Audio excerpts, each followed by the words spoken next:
à la vie religieuse de ce temps-là. Il n'avait pas un vrai accès à l'Éternel. Il ne pouvait le voir et l'adorer que de loin. Et voilà qu'il demande de rencontrer Jésus. Il s'adresse à Philippe.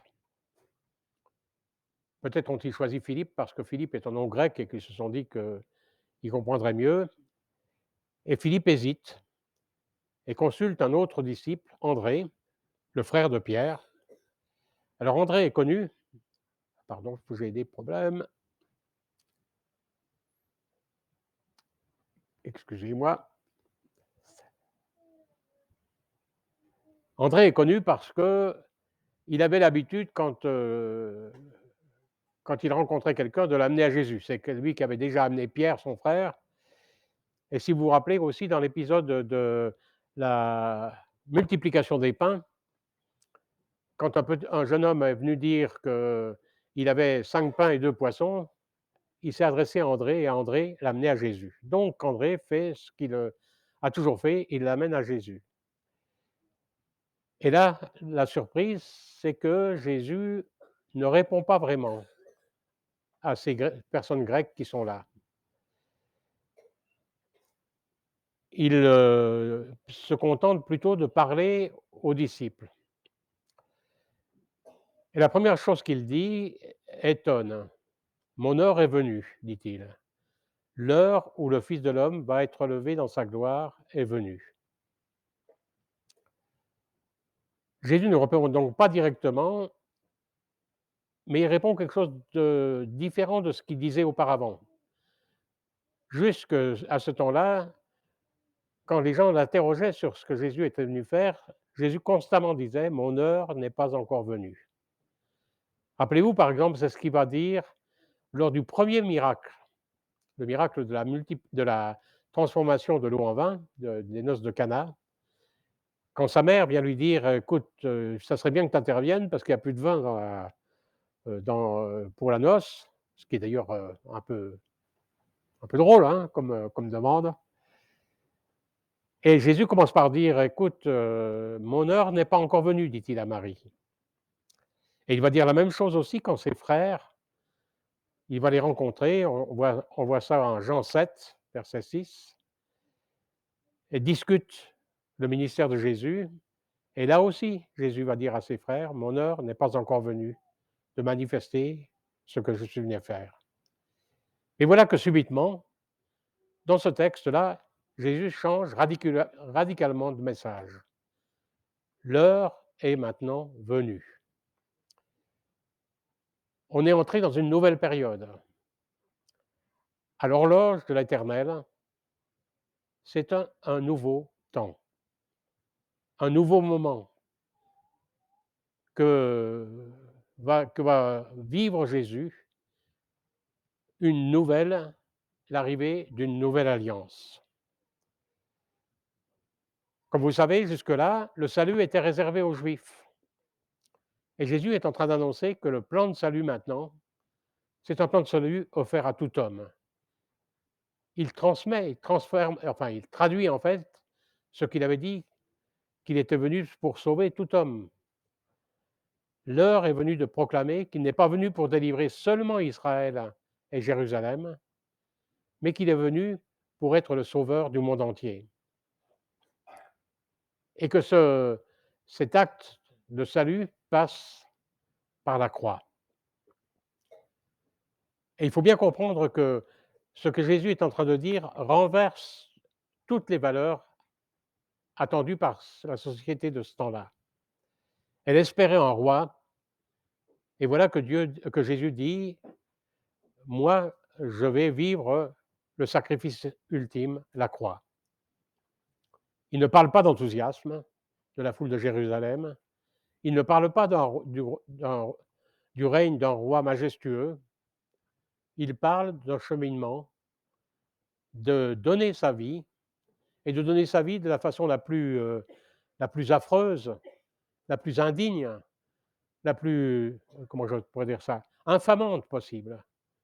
La croix, c'était le moyen que, Rome utilisait pour montrer combien ça ne servait à rien de s'opposer à Rome. C'était, manifester l'inefficacité de tout ce que pouvaient être, ceux qui voulaient changer la société.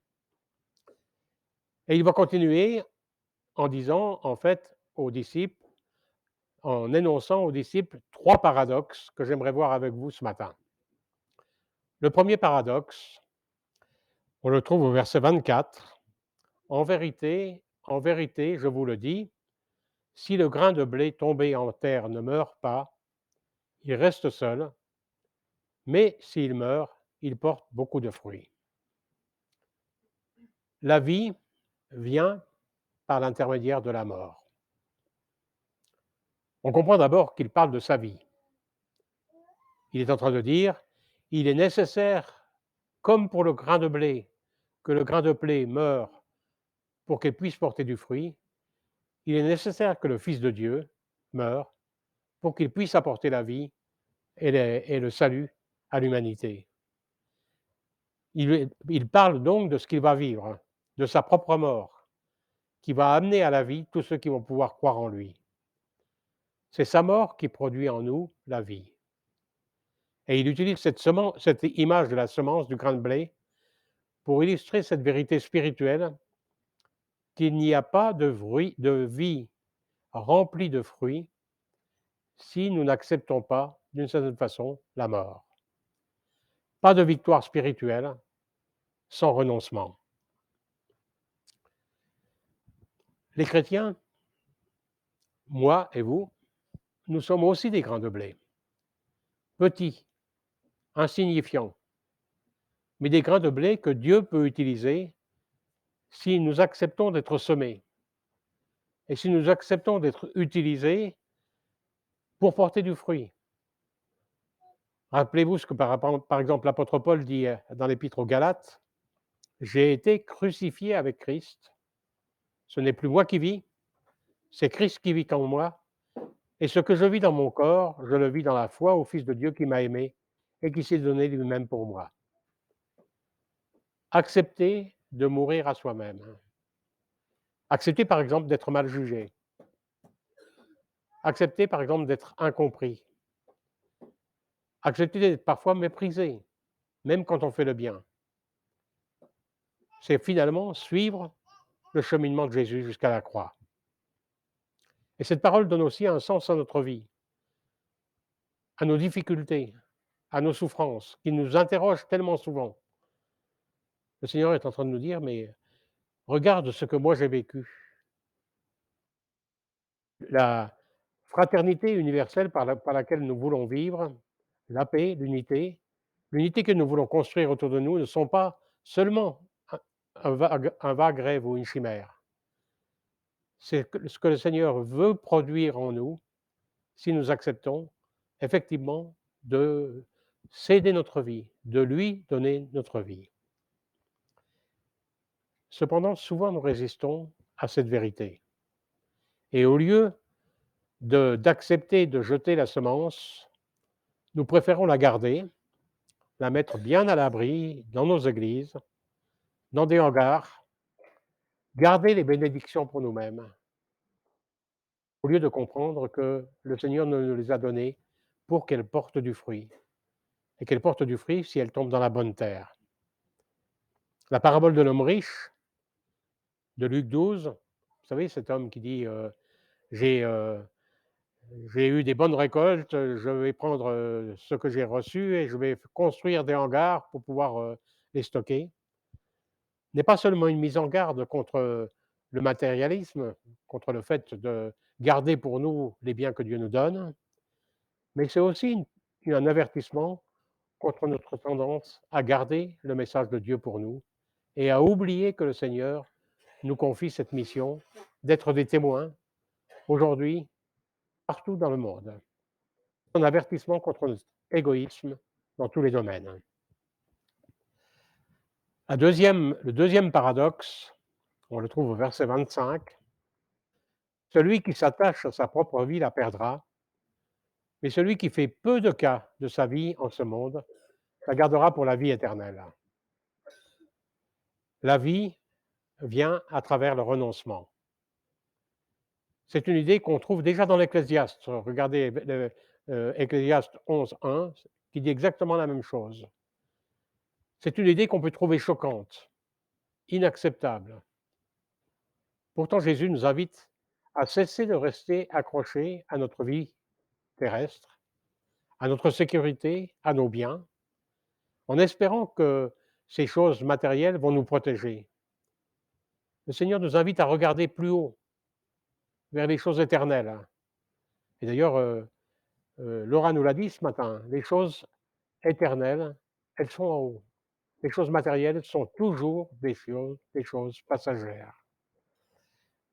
Les choses que nous pouvons recevoir sont évidemment des cadeaux de Dieu. Et le problème, c'est que nous avons tendance à considérer ces cadeaux, au fil du temps, comme des dus, comme des choses que Dieu doit nous donner. C'est normal, il doit nous donner notre bonne santé, il doit nous donner l'aisance matérielle, il doit nous donner les bénédictions. En fait, le Seigneur nous dit, nous devons réenvisager notre vision de ce que Dieu doit de fait de ce que Dieu nous donne et considérer que parfois, ces choses matérielles que Dieu nous donne peuvent nous conduire à nous éloigner de Dieu. Rappelez-vous Démas. Démas, Paul dit: «Démas m'a quitté par amour du siècle présent». Et le Seigneur nous invite à être vigilants. Les choses matérielles sont des choses que nous devons recevoir, mais avec circonspection, en étant conscients qu'elles sont toujours des choses, terrestres, fragiles. Pour saisir la main de Dieu, il faut accepter de vider nos mains. C'est vrai pour nos biens matériels, c'est vrai aussi pour des choses très personnelles. Notre santé, nos capacités physiques et intellectuelles. Quand on prend un peu d'âge, on s'aperçoit que ces choses-là peuvent être, plus fragiles que ce qu'on ne pensait, hein. Les personnes qui ont, comme moi, quelques dizaines d'années, se rendent compte de cela. Pourtant, le Seigneur nous assure, lui, que lui, quoi qu'il arrive, reste avec nous et que ses bénédictions sont des bénédictions éternelles. Il y a un moment où il n'y aura plus que lui seul dans notre vie. Et il est donc essentiel que nous cultivions cette relation parce que la base de notre vie, elle est là et pas dans les choses matérielles. Tellement souvent, notre communion avec le Seigneur est amoindrie à cause de choses matérielles auxquelles nous tenons et qui peuvent devenir une idole dans notre vie. Corrie ten Boom, qui est cette femme d'origine hollandaise qui a été emmenée en camp de concentration et qui en est revenue et qui ensuite a eu tout un ministère de prédication sur l'importance du pardon, écrit: «J'ai appris à abandonner doucement les choses, ainsi Dieu n'aura pas de mal à les retirer de ma main». Méditons cela. C'est une leçon pour nous qui prenons de l'âge. On peut le traduire dans ce chant de vers dans ce début de chant: «Entre tes mains, j'abandonne tout ce que j'appelle mien». Le troisième paradoxe, enfin, on le trouve au verset 26: «Si quelqu'un me sert, qu'il me suive, et là où je suis, là aussi sera mon serviteur. Si quelqu'un me sert, mon Père l'honorera». Jésus nous enseigne que notre honneur, bien plus que nos mérites, bien plus que nos médailles, hein, bien plus que nos titres, scolaires ou universitaires, notre honneur, c'est finalement d'être serviteur de Jésus-Christ, serviteur du Dieu puissant. Voilà ce qui est notre gloire.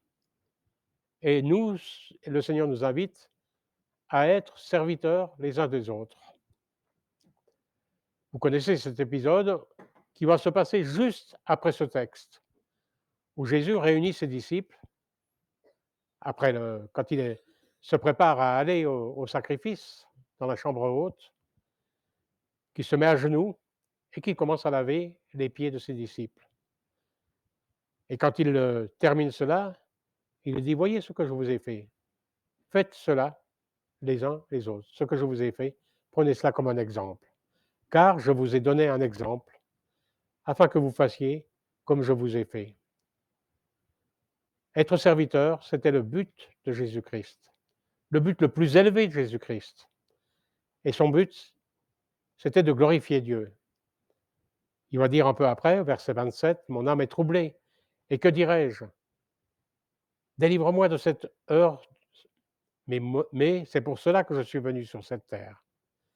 Père, révèle la gloire de ton nom. » La, la vraie preuve de l'engagement de Jésus-Christ, c'est son obéissance, l'obéissance jusqu'à la croix. Et Jésus prie pour que la gloire de Dieu soit révélée par ce qu'il va vivre. Et Jésus sait que l'image la plus claire de la gloire de Dieu allait mettre en évidence sur la croix son amour, son pardon, sa miséricorde, sa grâce. Tout commence par la mort de Jésus-Christ à la croix. Le sacrifice du Fils de Dieu pour un monde perdu. Et nous savons que ça se continue par la gloire de la résurrection, qui se manifeste par la victoire de Jésus sur la mort. Son amour pour l'humanité se manifeste à la croix et montre qu'il a volontairement payé le prix pour notre justification. Contrairement à ce que souvent nous pensons, le péché est affreux et le prix du péché est énorme. Le prix du péché, c'est la vie du Fils de Dieu qui a été payé pour cela. Le juste jugement de Dieu doit être satisfait et le prix totalement payé par l'offrande de sa vie. Le prince de ce monde, le père du mensonge, doit être vaincu, doit être détrôné. Son échec doit être manifeste pour le monde. Alors tous ceux qui cherchent Dieu et tous ceux qui désirent le voir pourront alors voir réellement la réalité du pardon et la réalité du salut.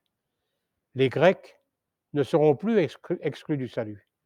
Ils pourront participer. D'ailleurs, toutes les tribus, tous les peuples ont accès finalement à ce salut en Jésus-Christ. Donc révéler la gloire de Dieu signifie le suivre dans l'obéissance, afin que le monde voit que notre marche avec lui est plus importante que nos choix terrestres, que notre confort, que notre possession terrestre. Ça nous interroge, hein? Est-ce que Jésus-Christ est vraiment plus important que toutes ces choses auxquelles je tiens? Le suivre signifie vivre en ayant pour but la gloire de Dieu dans notre monde actuel. On a vu dimanche dernier avec Pascal que la vraie vie ne se trouve qu'en Jésus-Christ. En lui, vous avez enseigné Pascal, nous avons la vie, le mouvement et l'être. Ce que Paul dit à Athènes, à des Grecs justement, hein, quand il est dans cette ville d'Athènes. Et le Seigneur nous invite ce matin en nous disant, le plus important, c'est de choisir la vie. Choisir la vie afin de vivre vraiment, aujourd'hui, demain et jusque dans l'éternité. Aujourd'hui, les gens ont encore besoin de voir Jésus, comme ces Grecs. Besoin de le rencontrer, besoin d'entendre sa parole, besoin de croire en lui, de le suivre, besoin de lui ressembler, comme nous devons lui ressembler, et besoin de glorifier Dieu par une vie d'obéissance. Ils ont besoin de vivre la vraie vie. Et cela, c'est aussi ce que le Seigneur nous invite à faire ce matin. Le Seigneur nous rappelle, c'est aujourd'hui le temps du salut. Choisis la vie afin que tu vives, toi et ta postérité. Amen. Je vous propose peut-être qu'on termine par la prière. Prions ensemble.